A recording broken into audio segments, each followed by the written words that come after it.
You ask Tiger to calculate. This deals with the order of operations. The final result is 5. Let's solve it step by step. Perform any multiplication or division, from left to right. 7 over 12 equals 0.583. 3 over 4 equals 0.75. 2 over 1 equals 2.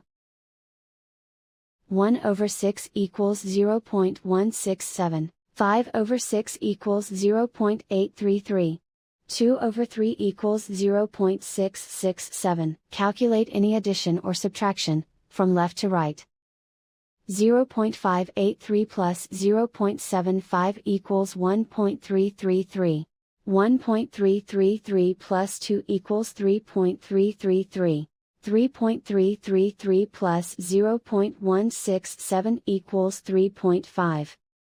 3.5 plus 0.833 equals 4.333. 4.333 plus 0.667 equals 5. And so the final result is 5.